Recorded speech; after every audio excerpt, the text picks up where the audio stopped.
सर्वांचं खूप खूप स्वागत आहे आजच्या रांगोळीच्या नवीन भागामध्ये.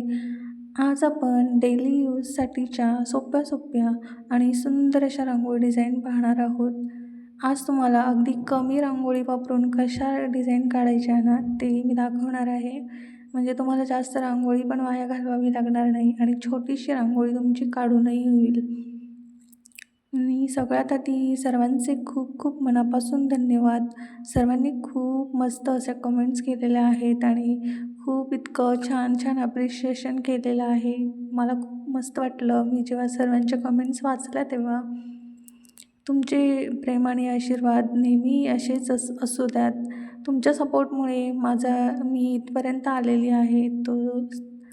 Thank you so much. तुम्हाला अशाच नवनवीन प्रकारच्या डिझाईन मी रोजच दाखवण्याचा प्रयत्न करेन. आजच्या ज्या डिझाईन आहेत त्या अगदी म्हणजे ट्रॅडिशनली आपण काढत आलो आहे त्या टाईपच्या आहेत. म्हणजे जास्त मी जसं डेली यूजच्या काढते त्या टाईपमध्ये नाही आहेत इतक्या, बट दोन्ही पण मिक्स आहेत. तुम्हाला ज्याही डिझाईन आवडतील त्या तुम्ही तुमच्या दारासमोर काढण्याचा प्रयत्न करा तुम्हाला आवडल्या तर.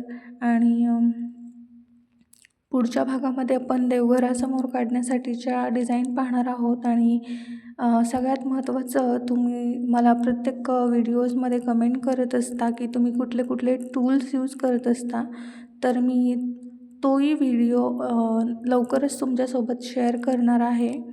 तर त्यासाठी स्टे ट्यून.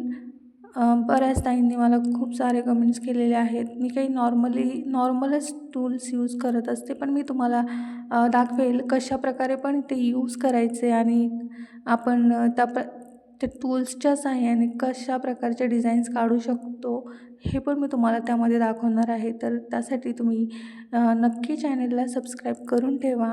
आणि तुम्हाला आजचे डिझाईन आय होप आवडतील. आवडल्या तर मला नक्की कळवा. अगदी छोट्या छोट्या आणि सोप्याच डिझाईन्स आहेत. तुम्ही नक्की प्रयत्न करा या डिझाईन काढण्याचा. आपण पुढच्या भागामध्ये भेटूया अशाच सोप्या सोप्या सुंदर आणि क्यूट रांगोळ्यांसोबत. तोपर्यंत तुम्ही व्हिडिओ पहा, रांगोळ्या काढण्याचा प्रयत्न करा, रांगोळ्या शिकण्याचा पण प्रयत्न करा. आपण उद्या भेटूया. So thank you so much for watching. Bye bye.